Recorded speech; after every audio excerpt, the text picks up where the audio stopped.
ഇന്നത്തെ ക്ലാസ്സിൽ നമ്മൾ നോക്കാൻ പോകുന്നത് spanning tree based termination detection algorithm ആണ്. ഓക്കെ, അപ്പോൾ ഇവിടെ സ്പാനിങ് ട്രീ എന്ന് കൊണ്ടുകൂടെ ഉദ്ദേശിക്കുന്നത് നിങ്ങൾ ഗ്രാഫ് തിയറി ഒക്കെ പഠിച്ചിട്ടുണ്ടെങ്കിൽ അറിയായിരിക്കും.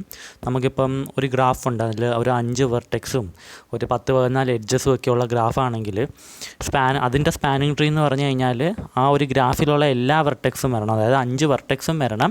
ഈ 5 വെർട്ടെക്സും തമ്മിൽ മിനിമം എഡ്ജസ് വെച്ച് കണക്റ്റഡ് ഉണ്ടായിരിക്കണം. ഇപ്പോൾ 10-14 എഡ്ജസ് ഉണ്ടെങ്കിൽ ഏതെങ്കിലും 5-6 എഡ്ജ് വെച്ച് നമുക്ക് ആ വെർട്ടെക്സിനെ കംപ്ലീറ്റ് 5 വെർട്ടെക്സിനെയും കണക്ട് ചെയ്യാൻ പറ്റുന്നെങ്കിൽ അതാണ് നമ്മുടെ ആ ഗ്രാഫിൻ്റെ സ്പാനിങ് ട്രീ. ഓക്കെ, അപ്പോൾ അതാണ് ഇവിടെ സ്പാനിങ് ട്രീ കൊണ്ട് ഉദ്ദേശിക്കുന്നത്. ഇനി ഇവിടെ പറയുന്നത് നമുക്ക് N പ്രോസസ്സുകളുണ്ട്, ക്യാപിറ്റൽ N പ്രോസസ്സുണ്ട്. ഇതിനെല്ലാം PI എന്ന് വിളിക്കുന്നു. അപ്പോൾ ഈ I എന്ന് പറയുമ്പം greater than or equal to 0 ആയിരിക്കണം, less than or equal to N ആയിരിക്കണം. അപ്പോൾ N പ്രോസസ്സുകളുണ്ടെന്ന് നമ്മൾ പറഞ്ഞല്ലേ. അപ്പോൾ ഈ N പ്രോസസ്സുകളിനെ നമ്മൾ നോഡ്സ് ആയിട്ടാണ് നമ്മളിവിടെ റെപ്രസെൻറ്റ് ചെയ്യുന്നത്. ഓക്കെ, നോഡായിട്ട്. അപ്പം ഈ നോഡായിട്ട് നമ്മൾ ഗ്രാഫിനെ എങ്ങനെ റെപ്രസെൻറ്റ് ചെയ്യുന്നതെന്ന് ചോദിച്ചാൽ ഇതൊരു അൺഡയറക്റ്റഡ് ഗ്രാഫായിട്ടാണ് നമ്മൾ റെപ്രസെൻറ്റ് ചെയ്യുന്നത്. ഈ ഗ്രാഫ് എന്ന് പറയുമ്പം ഫിക്സഡും ആയിരിക്കും കണക്റ്റഡും ആയിരിക്കും, അതായത് എല്ലാ നോഡുകളും കണക്റ്റഡ് ആണ്. അൺഡയറക്റ്റഡ് എന്ന് പറഞ്ഞു കഴിഞ്ഞാൽ ഡയറക്ഷൻ നമ്മൾ ആരോ മാർക്കൊന്നുമില്ല, ജസ്റ്റ് എഡ്ജ് മാത്രമേ നമ്മൾ കൊടുക്കുന്നുള്ളൂ. ഇനി ഗ്രാഫിനകത്തുള്ള എഡ്ജസ് എല്ലാം കമ്മ്യൂണിക്കേഷൻ ചാനലാണ്. ഓക്കെ, അൽഗോരിതം ഈ ഗ്രാഫിന് ഒരു ഫിക്സഡ് സ്പാനിങ് ട്രീ ആയിട്ടാണ് യൂസ് ചെയ്യുന്നത്. അപ്പോൾ ഈ സ്പാനിങ് ട്രീയിൽ റൂട്ട് നോഡിനെ നമ്മൾ P0 എന്ന് വിളിക്കും. റൂട്ട് നോഡാണ് ടെർമിനേഷൻ ഡിറ്റക്ഷനൊക്കെ റെസ്പോൺസിബിൾ ആയിട്ടുള്ളത്. ടെർമിനേഷൻ ഡിറ്റക്റ്റ് ചെയ്യുന്നത് റൂട്ട് നോഡാണ് ഇവിടെ. അപ്പോൾ ഈ റൂട്ട് നോഡ് വേറെ പ്രോസസ്സുകളും ഒക്കെ ആയിട്ട് കമ്മ്യൂണിക്കേറ്റ് ചെയ്യാൻ അവരുടെ കമ്മ്യൂണിക്കേറ്റ് ചെയ്തിട്ടാണ് അവരുടെ സ്റ്റേറ്റ് ഡിറ്റർമൈൻ ചെയ്യുന്നത്. അപ്പോൾ ഈ കമ്മ്യൂണിക്കേഷൻ നടത്തുന്നത് സിഗ്നൽസ് സെൻഡ് ചെയ്തിട്ടാണ്. മെയിനായിട്ട് 2 സിഗ്നൽസാണ് നമുക്കിവിടെ ഉള്ളത്. ഓക്കെ, ഇനി എല്ലാ ലീഫ് നോഡ്സും ടെർമിനേറ്റ് ആയാൽ അവരുടെ പേരൻറ്റ് നോഡിനോട് റിപ്പോർട്ട് ചെയ്യും. ലീഫ് നോഡ് ടെർമിനേറ്റ് ആയാൽ അവരുടെ പേരൻറ്റ് നോഡ് അവർ റിപ്പോർട്ട് ചെയ്യും. അപ്പോൾ ഒരു പേരൻറ്റ് നോഡ് അവരുടെ പ്രോസസ്സിംഗ് ഒക്കെ കഴിഞ്ഞ് ആ പേരൻറ്റ് നോഡ് ടെർമിനേറ്റ് ആയാലോ എന്തോ ചെയ്യും, ആ പേരൻറ്റ് നോഡ് അവരുടെ പേരൻറ്റ് നോഡിനോട് റിപ്പോർട്ട് ചെയ്യും. ഓക്കെ, അപ്പോൾ ആരായാലും തൊട്ട് മുന്നത്തെ നോഡിനോട് അവർ റിപ്പോർട്ട് ചെയ്തിരിക്കും. റൂട്ട് നോഡ് അതിൻ്റെ ചിൽഡ്രൻ, ഓക്കെ, റൂട്ട് നോഡിൻ്റെ ചിൽഡ്രൻ ടെർമിനേറ്റായി, റൂട്ട് നോഡും ടെർമിനേറ്റ് ആയി കഴിഞ്ഞാൽ റൂട്ട് നോഡിന് മനസ്സിലാവും ഇവിടെ എന്തുവാണ് ടെർമിനേഷൻ നടന്നിട്ടുണ്ടെന്ന് റൂട്ട് നോഡിന് മനസ്സിലാവും. അപ്പോൾ സ്പാനിങ് ട്രീയിൽ നമുക്ക് അകത്തുനിന്നും പുറത്തുനിന്നും ഒക്കെ നമുക്ക് എൻ്റർ ചെയ്യാൻ പറ്റും. അപ്പം ഞാനിവിടെ ഒരു ട്രീ വരയ്ക്കുന്ന ഒരു നോഡ്, വേറൊരു നോഡ്. ഓക്കെ, ഈ അകത്തുനിന്നും പുറത്തുനിന്നും എൻ്റർ ചെയ്യാൻ പറ്റുമെന്ന് പറഞ്ഞു കഴിഞ്ഞാൽ നമുക്ക് സ്പാനിങ് ട്രീയിൽ നമുക്ക് ഇൻവേർഡ് പോകണം എന്ന് പറയുന്നത് ലീവ്സിൽ നിന്ന് റൂട്ടിലോട്ട് പോകുന്നതിനെയാണ് നമ്മൾ ഇൻവേർഡ് എന്ന് പറയുന്നത്. റൂട്ടിൽ നിന്ന് ലീവ്സിലോട്ട് പോകുന്നതിനെ നമ്മൾ ഔട്ട്വേർഡ് എന്ന് പറയും. ഓക്കെ, സ്പാനിങ് ട്രീയിൽ മനസ്സിലായല്ലോ ഇൻവേർഡും ഔട്ട്വേർഡിൻ്റെയും കൺസെപ്റ്റ്, അത് അങ്ങനെയാണ്. ഇനി ലീവ്സിൽ നിന്ന് റൂട്ടിലോട്ട് പോകുന്നത് ഇൻവേർഡ് മൂവ് ചെയ്യുമ്പോൾ, ഈ ഇൻവേർഡ് മൂവ് ചെയ്യുമ്പോൾ ജനറേറ്റ് ചെയ്യുന്ന സിഗ്നലാണ് നമുക്ക് ടോക്കൺ എന്ന് പറയുന്നത്. ഓക്കെ, ഇതാ ഇവിടെ കൊടുത്തിട്ടുണ്ട് ടോക്കൺ എന്ന്.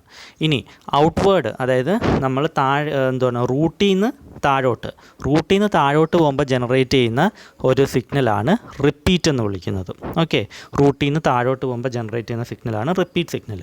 അപ്പോൾ ഈ റിപ്പീറ്റ് സിഗ്നൽ ലീവ്സിലെത്തുമ്പോൾ, റൂട്ടിൽ നിന്ന് ലീവ്സിലോട്ട് എത്തുമ്പോൾ ടോക്കൺ സിഗ്നൽ വീണ്ടും താഴേന്ന് മുകളിലോട്ട് റൂട്ടിലോട്ട് വീണ്ടും മൂവ് ചെയ്യും.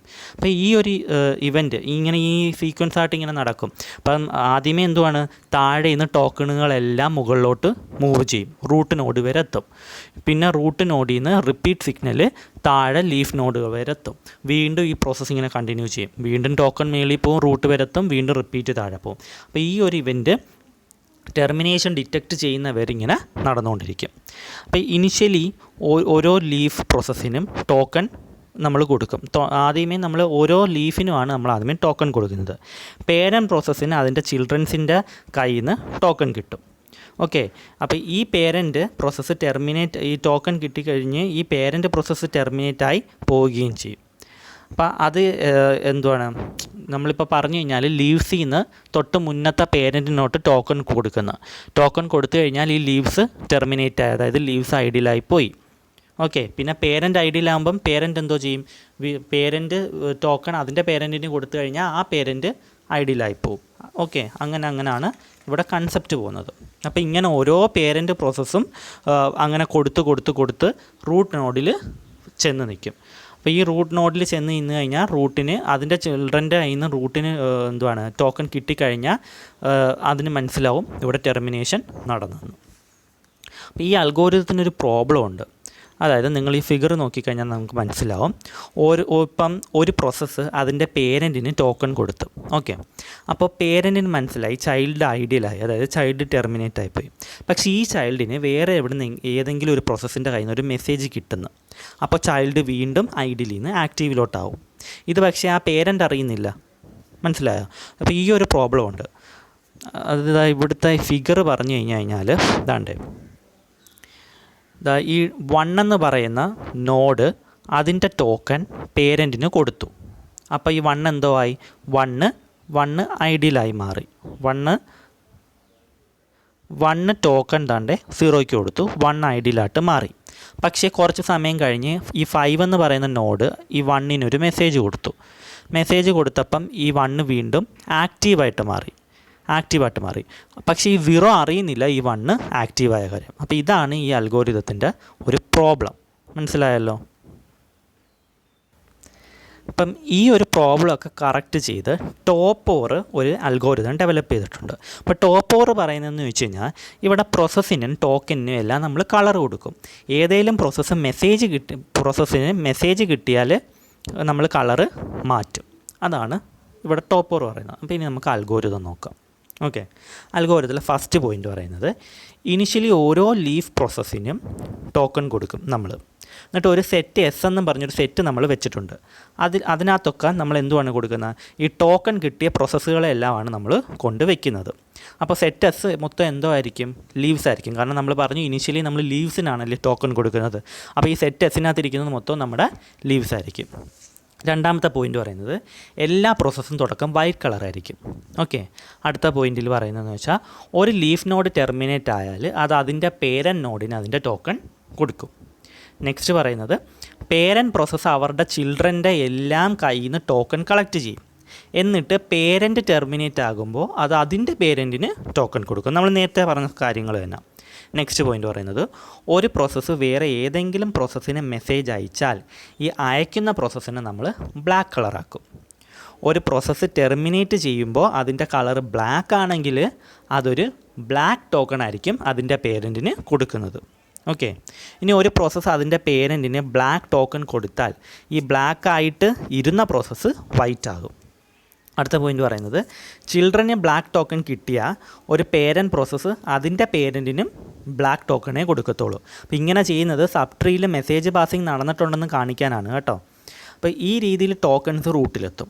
റൂട്ടിന് ബ്ലാക്ക് ടോക്കൺ ആണ് കിട്ടുന്നതെങ്കിൽ അത് നമുക്ക് ഈ റൂട്ടിന് അറിയാൻ പറ്റും ട്രീയിൽ എന്തെങ്കിലും മെസ്സേജ് പാസിങ് നടന്നിട്ടുണ്ടെന്ന് ഈ റൂട്ടിന് അറിയാൻ പറ്റും. അപ്പോൾ റൂട്ട് എന്തോ ചെയ്യും, അൽഗോരിതം റീസ്റ്റാർട്ട് ചെയ്യാൻ വേണ്ടിയിട്ട് ഒരു റിപ്പീറ്റ് സിഗ്നൽ ചിൽഡ്രൻസിന് അയച്ചു കൊടുക്കും, റൂട്ടിൻ്റെ ചിൽഡ്രന് അയച്ചു കൊടുക്കും. ഈ ചിൽഡ്രൻസ് വീണ്ടും അതിൻ്റെ ചിൽഡ്രനെ ഇങ്ങനെ അയച്ചു കൊടുത്ത് വീണ്ടും ലീവ്സിലെത്തും. ഈ റിപ്പീറ്റ് സിഗ്നൽ റൂട്ടിൽ നിന്ന് അപ്പോൾ പാസ്സായി ലീവ്സിലോട്ടെത്തും.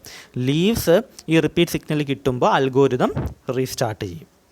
അപ്പോൾ റൂട്ടിന് ഇപ്പോൾ ഒരു വൈറ്റ് ടോക്കൺ ആണ് ചിൽഡ്രനിൽ നിന്ന് കിട്ടുന്നതെങ്കിൽ എന്തോ ആയിരിക്കും, അത് റൂട്ടിന് വൈറ്റ് കളറും ആയിരിക്കും, അതുപോലെ തന്നെ റൂട്ട് ഐഡിയലും ആയിരിക്കും. പിന്നെ അപ്പോൾ റൂട്ടിന് മനസ്സിലാവും ടെർമിനേഷൻ നടന്നെന്ന്. അപ്പോൾ ഇതാണ് ഇവിടെ അൽഗോരിതം പറയുന്നത്. ഇനി നമുക്ക് എക്സാമ്പിൾ നമുക്ക് ചെയ്ത് നോക്കാം.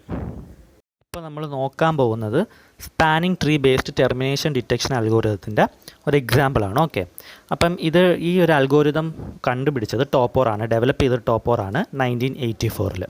അപ്പം നമുക്ക് ഇവിടെ ഒരു ഗ്രാഫ് തന്നിട്ടുണ്ട്. ഗ്രാഫിനകത്ത് നമുക്കിതാ ഇങ്ങനെ നോഡുകൾ പോയിട്ടുണ്ട്. 0യിൽ നിന്ന് 2 ചിൽഡ്രനായിട്ട് 1ഉം 2ഉം, അതിന് 1ൻ്റെ ചിൽഡ്രനായിട്ട് 3ഉം 4ഉം, 2ൻ്റെ ചിൽഡ്രനായിട്ട് 5ഉം 6ഉം. 0 ആണ് നമ്മുടെ റൂട്ട് നോഡ്. അപ്പോൾ അൽഗോരിതം പറയുന്നത് ആദ്യമേ ഇനിഷ്യലി നമ്മൾ ലീഫ് നോട്ട്സിനെല്ലാം ടോക്കൺ കൊടുക്കണം. അതായത് ഞാൻ ഇപ്പോൾ 3, 4, 5, 6 ആണ് എൻ്റെ ലീഫ് നോട്ട്സ്. ഇപ്പോൾ 3ക്ക് ഞാൻ ടോക്കണായിട്ട് T3 കൊടുത്തു, 4ന് ഞാൻ T4 കൊടുത്തു, 5ന് ഞാൻ T5 കൊടുത്തു, 6ന് ഞാൻ T6 കൊടുത്തു. അപ്പോൾ അതാണ് ഫസ്റ്റ് അൽഗോരിതം പറയുന്നത്. ആദ്യം ഈ ലീവ്സിനെല്ലാം ഞാൻ ടോക്കൺ കൊടുക്കണം. അതുപോലെ അൽഗോരിതം പറയുന്നുണ്ട് ഇനീഷ്യലി എല്ലാ പ്രോസസ്സുകളും അതായത് എല്ലാ നോഡുകളും വൈറ്റ് കളറായിരിക്കും. അപ്പം ഞാൻ കളറൊന്നും ചെയ്തിട്ടില്ല. ഞാൻ പറഞ്ഞു ഇനി സെറ്റ് ഒരു എസ് എന്ന് പറയുന്ന ഒരു സെറ്റ് നമ്മൾ മെയിൻറ്റെയിൻ ചെയ്യുന്നുണ്ടെന്ന് നമ്മൾ അൽഗോരിത്തിൽ പറഞ്ഞായിരുന്നു അല്ലേ. ഈ സെറ്റിനകത്ത് എന്തോ ഇരിക്കുന്നതെന്നാണ് അൽഗോരിത്തിൽ പറഞ്ഞത്, ലീഫ് നോട്ട്സിലുള്ള എന്തുവാണ് ടോക്കണുകളെല്ലാമാണ് നമ്മൾ എസ്സിൽ വെച്ചേക്കുന്നത്. അപ്പം ഞാൻ ലീഫ് നോട്ട്സ് ഏതൊക്കെയാണ് 3, 4, 5, 6 ടോക്കണുകൾ ഏതൊക്കെയാണ് T3, T4, T5, T6. അപ്പോൾ 3, 4, 5, 6 ടോക്കണുകളും ഞാൻ വെച്ചിട്ടുണ്ട്. ഇനി ഞാൻ അസ്യൂം ചെയ്യുന്നു 3ഉം 4ഉം അവരുടെ ടോക്കണുകൾ അവരുടെ പേരൻറ്റ് നോഡിന് പാസ് ചെയ്യുന്നു എന്ന് ഞാൻ അസ്യൂം ചെയ്യുന്നു. അപ്പോൾ 3ഉം 4ഉം T3, T4ഉം 1ന് പാസ് ചെയ്തു. അപ്പം ലീഫ് നോഡുകൾ ചിൽഡ്രൻസ് പേരൻറ്റിന് അവരുടെ ടോക്കൺ പാസ് ചെയ്ത് കഴിഞ്ഞാൽ ചിൽഡ്രൻ എന്തോ ആയിപ്പോവും, ഐഡിയലായിപ്പോവും. അപ്പോൾ നമ്മളിവിടെ ഐഡിയലാന്ന് മാർക്ക് ചെയ്തു. അതായത് 3ഉം 4ഉം അവരുടെ കമ്പ്യൂട്ടേഷൻ ചെയ്ത് കഴിഞ്ഞ് അവരുടെ ടോക്കൺ 1ന് കൊടുത്തു, അവരുടെ പേരൻ്റായ 1ന് കൊടുത്തു. അപ്പോൾ 3ഉം 4ഉം ഐഡിയലായി. 3ൻ്റെയും 4ൻ്റെയും ടോക്കൺ ദാ 1ൽ വന്നിരിപ്പുണ്ട്. ഓക്കെ, ഇതാണ് നമ്മളിവിടെ പറയുന്നത്. അപ്പോൾ സെറ്റ് എസ്സിൽ നമുക്ക് ഇനി എന്തൊക്കെ വരാം? എസ് എന്ന് പറയുന്ന സെറ്റ് എന്ന് പറയുമ്പോൾ ലീവ്സ് ആണ്. അപ്പോൾ ഇത് രണ്ടും പോയി, ഈ 3ഉം പോയി, നമുക്ക് 4ഉം പോയി. ഇനി നമുക്ക് 0യുടെ ലീഫായിട്ട് ഇതാ 1 ഉള്ളൂ, പിന്നെ 5ഉം 6ഉം ലീഫായിട്ടുണ്ട്. അപ്പോൾ നമുക്ക് 1, 5, 6 എന്ന് എഴുതാം. ഈ T4ഉം T3 ഇവിടെ വന്നെന്നും പറഞ്ഞ് ഇതായിരിക്കത്തില്ല 1ൻ്റെ ടോക്കൺ. ഓക്കെ, 1ൻ്റെ ടോക്കൺ എന്ന് പറയുമ്പോൾ 1 തന്നെ ആയിരിക്കും. ഈ ടോക്കൺ ജസ്റ്റ് ഇവിടെ പാസിങ് നടക്കുന്നതേ ഉള്ളൂ. ഓക്കെ, ഇനി അടുത്ത പോയിൻ്റ് ഇതാണ്ട്. ഇനി ഇതാണ്ട് 3ഉം 4ഉം ടോക്കൺ 1ന് കൊടുത്തു അല്ലേ. 3ഉം 4ഉം ടോക്കൺ 1ന് കൊടുത്തു. ഇനി 1ൻ്റെ അതിൻ്റെ പേരൻറ്റിന് ടോക്കൺ പാസ് ചെയ്യുന്നു. അതായത് 1 എന്തുവാണ്, അതിൻ്റെ ടോക്കൺ പേരൻ്റായ 0യ്ക്ക് കൊടുത്തു. 0 പക്ഷേ ഇവിടെ റൂട്ട് നോഡും കൂടാണ്. ഓക്കെ, അപ്പോൾ T1 എന്ന് പറയുന്ന ടോക്കൺ 0ൽ വന്നിരുന്നു. അപ്പോൾ എന്തോ ആയി, ഒരു ചൈൽഡ് പേരൻറ്റിന് ടോക്കൺ കൊടുത്താൽ ചൈൽഡ് ഐഡിയലാവും. അപ്പോൾ ഇവിടെ വീണ്ടും 1ഉം ഐഡിയലായി. അപ്പോൾ ഇത് 3ഉം, ഇത് 2 നേരത്തെ പോയിരുന്നു. അപ്പം ഇത് വീണ്ടും പോയി, 1 വീണ്ടും പോയി. ഓക്കെ, അപ്പോൾ ഇവിടെ എന്തുവാണ്, 1ന് ബോത്ത് ചിൽഡ്രൻസിൻ്റെ കയ്യിൽ നിന്ന് ടോക്കൺ കിട്ടി. സോ 1 ഐഡിയലായി. ആ ടോക്കൺ അതിൻ്റെ പേരൻറ്റിന് കൊടുക്കും. 1ന് 2ൻ്റെ കയ്യിൽ നിന്നും ടോക്കൺ കിട്ടിക്കഴിഞ്ഞാൽ 1 ഐഡിയലായി. അപ്പോൾ അടുത്തത് 1 അതിൻ്റെ പേരൻറ്റിന് ടോക്കൺ കൊടുക്കും. അപ്പോൾ നമുക്ക് സെറ്റ് എസ്സിനകത്ത് എന്തൊക്കെയുണ്ട്, ഇനിയിപ്പോൾ നമുക്ക് ലീഫായിട്ട് 0 ഉണ്ട്, 5 ഉണ്ട്, 6 ഉണ്ട്. ഓക്കെ, ഇനി അടുത്തത് ഇവിടെ കാണിക്കുന്നതെന്ന് വെച്ച് കഴിഞ്ഞാൽ ഇനി എല്ലാം റൂട്ട് നോഡിൽ ഇപ്പം ടോക്കൺ വന്ന് നിൽപ്പുണ്ട്. ഇനി ഇവിടെ കാണിക്കുന്നത് നോഡ് 5 ഒരു മെസ്സേജ് 1ന് കൊടുക്കുന്നു. നോഡ് 5 ഒരു മെസ്സേജ് 1 കൊടുക്കുന്നു. അപ്പോൾ ഇങ്ങനൊരു സംഭവം നടന്നു കഴിഞ്ഞാൽ അൽഗോരിതം എന്തുവാണ് പറയുന്നത്, ഈ ഇങ്ങനൊരു മെസ്സേജ് കൊടുത്ത നോഡിനെ നമ്മൾ ബ്ലാക്കായിട്ട് കളർ ചെയ്യണം. അതായത് ഈ ബ്ലാക്കായിട്ട് നമ്മൾ കളർ ചെയ്ത് മാറ്റും. 5 അല്ലേ ഇപ്പോൾ കൊടുത്തത്, അപ്പോൾ 5നെ ഞാൻ ബ്ലാക്കായിട്ട് കളർ ചെയ്തു. ഇങ്ങനെ കളർ ചെയ്യുകയും ഇങ്ങനൊരു മെസ്സേജ് റിസീവ് ചെയ്യുന്ന നോഡ് ഐഡിയൽ സ്റ്റേറ്റിൽ നിന്ന് ആക്റ്റീവ് സ്റ്റേറ്റിലോട്ട് പോവുകയും ചെയ്യുമെന്ന് നമ്മുടെ അൽഗോരിതം പറയുന്നുണ്ട്. അപ്പോൾ 5 1ന് എന്തുവാണ് ഒരു മെസ്സേജ് കൊടുത്തു. അപ്പോൾ ഈ ഐഡിയലായിട്ടിരുന്ന എന്തുവാണ് 1 ആക്റ്റീവായി. പക്ഷേ ഈ കാര്യം എന്തുവാണ് 0യ്ക്ക് അറിഞ്ഞുകൂടാ. ഓക്കെ, അത് നമ്മൾ അൽഗോരിതത്തിൻ്റെ പ്രോബ്ലത്തിലും കണ്ടിട്ടുണ്ടായിരുന്നു. അപ്പോൾ ഇതാണ് ഇവിടെ നടന്നത്. ഓക്കെ, ഒരു മെസ്സേജ് പാസിങ് നടന്നു. ഇനി നമ്മൾ 5നെ ബ്ലാക്കായിട്ട് കളർ ചെയ്തിട്ടുണ്ട്. ഇനി ഇവിടെ നടക്കുന്നത് ഈ ബ്ലാക്കായ നോഡ് അതിൻ്റെ എക്സിക്യൂഷനൊക്കെ കഴിഞ്ഞ് ഐഡിയലായാൽ അത് ആ ബ്ലാക്ക് ടോക്കൺ അതിൻ്റെ പേരൻറ്റിന് കൊടുക്കും. ഓക്കെ, അതായത് ഈ 5 അതിൻ്റെ എക്സിക്യൂഷനൊക്കെ കഴിഞ്ഞ് നമ്മൾ 5നെ ബ്ലാക്കായിട്ട് ഇവിടെ ചെയ്ത് വെച്ചിട്ടുണ്ട്. അതിൻ്റെ എക്സിക്യൂഷനൊക്കെ കഴിഞ്ഞ് അതിൻ്റെ ടോക്കണിന് പേരൻറ്റിന് കൊടുത്തു കഴിഞ്ഞാൽ എന്തോ ആവും, 5 ഐഡിയലാവും. മനസ്സിലായല്ലോ. അപ്പോൾ 5 വൈറ്റ് കളറിലോട്ട് നമ്മൾ കളർ ചെയ്യും. അപ്പം നമ്മൾ മുന്നേ പറഞ്ഞിട്ടുണ്ടായിരുന്നല്ലേ, ഒരു ബ്ലാക്ക് കളറിലിരിക്കുന്ന ഒരു നോഡ് അതിൻ്റെ ടോക്കൺ അതിൻ്റെ പേരൻറ്റിന് കൊടുത്താൽ ബ്ലാക്ക് ടോക്കണേ കൊടുക്കാൻ പറ്റത്തുള്ളൂ. അത് അൽഗോരിതത്തിൽ പറഞ്ഞിട്ടുണ്ടായിരുന്നു. അതുപോലെ തന്നെ അങ്ങനെ ഒരു ബ്ലാക്ക് ടോക്കൺ ഈ ബ്ലാക്ക് കളറിലിരിക്കുന്ന പ്രോസസ്സ് നോഡ് കൊടുത്തു കഴിഞ്ഞാൽ ഈ നോഡിനെ വൈറ്റ് കളറിലോട്ട് തിരിച്ച് മാറ്റിയല്ലോ. അപ്പോൾ എന്തുവാണ്, 5 അതിൻ്റെ ടോക്കൺ അതിൻ്റെ പേരൻ്റായ T5ന് കൊടുത്തു. ബ്ലാക്ക് കളറിലിരുന്നുകൊണ്ട് ഒരു ബ്ലാക്ക് ടോക്കണാണ് കൊടുത്തത്, 5 വൈറ്റായിട്ട് മാറി. 6 അതിൻ്റെ ടോക്കൺ അതിൻ്റെ പേരൻ്റായ 2ന് കൊടുത്തു, T6 ഇവിടെ വന്ന് ഇരിപ്പുണ്ട്. അപ്പോൾ 2ന് അതിൻ്റെ 2 ചിൽഡ്രനിൽ നിന്നും ടോക്കൺ വന്നിരിപ്പുണ്ട്. ചിൽഡ്രൻസ് രണ്ടും ഐഡിയലായിട്ട് മാറി. ഇവിടെ ഇത് രണ്ടും എന്തുവാണ്, ഐഡിയലാണ്. ഇത് ആക്റ്റീവാണ്, പക്ഷേ ഈ കാര്യം 0യ്ക്ക് അറിഞ്ഞുകൂടാ. അപ്പോൾ സെറ്റിനകത്ത് നമുക്കിപ്പോൾ എന്തൊക്കെയുണ്ട്, 0യും ഉണ്ട് 2ഉം ഉണ്ട്. കാരണം ഇതും രണ്ടും പോയല്ലോ, ഇതും രണ്ടും ഐഡിയലായി മാറി. ഓക്കെ, ഇനി 0ൽ ഓൾറെഡി ഈ ഭാഗത്തെ ടോക്കൺ T1 ഇവിടെ വന്നിരിപ്പുണ്ട്. ഇനി 2ൽ T5ഉം T6ഉം വന്നിരിപ്പുണ്ട്. അപ്പോൾ 2വിന് ഒരു ബ്ലാക്ക് ടോക്കണാണ് കിട്ടിയിരിക്കുന്നത്. ഈ T6 ഒരു ടോക്കണും കൊടുത്തിട്ടുണ്ട്, പക്ഷേ 2വിന് ഒരു ബ്ലാക്ക് ടോക്കൺ കിട്ടിയിട്ടുണ്ടല്ലേ. അപ്പോൾ ബ്ലാക്ക് ടോക്കൺ ഉള്ളൊരു പ്രോസസ്സിന് അതിൻ്റെ പേരൻറ്റിനും ബ്ലാക്ക് ടോക്കണേ കൊടുക്കാൻ പറ്റത്തുള്ളൂ. അപ്പം T2 എന്ന് പറയുന്നത് 2വിൻ്റെ ടോക്കൺ കൊടുത്തു, അതും ബ്ലാക്ക് ടോക്കണാണ്. മനസ്സിലായല്ലോ. അപ്പോൾ ബ്ലാക്ക് ടോക്കൺ ഫൈനലി റൂട്ടിലെത്തി. അപ്പം നോഡ് 2 ഐഡിയലായിട്ട് മാറും. ഓക്കെ, അപ്പോൾ ഇനി എസ് എന്ന് പറയുന്ന സെറ്റിനകത്ത് നമുക്ക് 0 മാത്രമേ ഉള്ളൂ, ബാക്കി എല്ലാം ഐഡിയലായിട്ട് മാറി. ഓക്കെ, അപ്പോൾ റൂട്ടിൽ ബ്ലാക്ക് ടോക്കൺ കിട്ടിയാൽ അതിനെന്തോ ചെയ്യും, അതിന് മനസ്സിലാവും മെസ്സേജ് പാസിങ് നടന്നിട്ടുണ്ടെന്ന്. അപ്പോൾ ഈ റൂട്ട് എന്തോ ചെയ്യും, റൂട്ട് ഒരു റിപ്പീറ്റ് സിഗ്നലിനെ താഴോട്ട് കൊടുക്കും. അതായത് ഇങ്ങോട്ടൊരു റിപ്പീറ്റ് സിഗ്നലിനെ കൊടുക്കും, ഇവിടെ ഒരു റിപ്പീറ്റ് സിഗ്നലിനെ കൊടുക്കും. ഇനി ഇത് ഇങ്ങോട്ട് കൊടുക്കും. അത് 2, 5ന് കൊടുക്കും, 6ന് കൊടുക്കും. ഇങ്ങനെ റിപ്പീറ്റ് സിഗ്നൽ ഈ ലീവ്സിലെല്ലാം എത്തും. ഓക്കെ, ലീവ്സിലെല്ലാം റിപ്പീറ്റ് സിഗ്നൽ എത്തിക്കഴിഞ്ഞ് കഴിയുമ്പം ലീവ്സ് എന്തോ ചെയ്യും, ലീവ്സ് അൽഗോരിതം റീസ്റ്റാർട്ട് ചെയ്യും. അൽഗോരിതം റീസ്റ്റാർട്ട് ചെയ്യുന്നതെന്ന് വെച്ചാൽ വീണ്ടും ടോക്കൺസ് മേളിലോട്ട് പാസ് ചെയ്ത് തുടങ്ങും. ഈ സൈക്കിൾ ഇങ്ങനെ കണ്ടിന്യൂ ചെയ്തുകൊണ്ടിരിക്കും. എപ്പോൾ വരെ കണ്ടിന്യൂ ചെയ്യുന്ന, ഈ റൂട്ടിൽ ബ്ലാക്ക് കളർ ഇല്ലാത്തത് വരെ കണ്ടിന്യൂ ചെയ്തുകൊണ്ടിരിക്കും. ഓക്കെ, മനസ്സിലായല്ലോ. ഇപ്പോൾ സപ്പോസ് ഇവിടെ മെസ്സേജ് പാസിങ് നടന്നിട്ടില്ലായിരുന്നെങ്കിൽ നമുക്ക് ടെർമിനേഷൻ ഇവിടെ നടന്നേനെ. പക്ഷേ ഇവിടെ ഒരു മെസ്സേജ് പാസിങ് നടന്നതുകൊണ്ടാണ് വീണ്ടും അൽഗോരിതം കണ്ടിന്യൂ ആയത്. ഓക്കെ, അപ്പോൾ ഈ പ്രോസസ്സിങ്ങിനെ കണ്ടിന്യൂ ചെയ്തുകൊണ്ടിരിക്കും. ഇനി ഈ അൽഗോരിതത്തിൻ്റെ ബെസ്റ്റ് കേസ് എന്ന് പറയുമ്പോൾ ഓർഡർ ഓഫ് n ആണ്. വേർസ്റ്റ് കേസ് എന്ന് പറയുമ്പോൾ ഓർഡർ ഓഫ് n*m ആണ്. n എന്ന് പറയുമ്പോൾ നമ്മുടെ ഇവിടെയുള്ള നമ്പർ ഓഫ് പ്രോസസ്സ്, അതായത് നമ്മുടെ നോഡുകളുടെ എണ്ണം. അതായത് ഈ ഒരു ഫിഗർ നോക്കിക്കഴിഞ്ഞാൽ നമുക്ക് എത്ര നോഡുണ്ട്, 6 നോഡ്. ഓക്കെ, m എന്ന് പറയുന്നത് മെസ്സേജുകൾ, എത്ര മെസ്സേജാണ് എക്സ്ചേഞ്ച് ചെയ്യുന്നത്. ഇവിടെ നമ്മൾ ഒരു m എന്ന് പറയുന്നൊരു മെസ്സേജാണല്ലേ എക്സ്ചേഞ്ച് ചെയ്തേക്കുന്നത്. അപ്പം ഒരു മെസ്സേജ് എക്സ്ചേഞ്ച് ചെയ്തിട്ടുള്ളൂ. അപ്പം hope you all understood this. അപ്പം മനസ്സിലായെന്ന് വിചാരിക്കുന്നു എല്ലാവർക്കും. ഈ ഒരു എക്സാമ്പിൾ വെച്ച് തന്നെ നിങ്ങൾക്ക് മനസ്സിലാവാം. പക്ഷേ അൽഗോരിതം മെയിനായിട്ട് ആദ്യമേ പഠിച്ചിട്ട് ഈ എക്സാമ്പിൾ വീഡിയോ പോർഷൻ കാണുക. ഓക്കെ, എന്നാലേ നിങ്ങൾക്ക് കുറച്ചും കൂടെ മനസ്സിലാകത്തുള്ളൂ. അപ്പം നമുക്ക് മൊഡ്യൂൾ 2 കവറായിട്ടുണ്ട്. Thank you.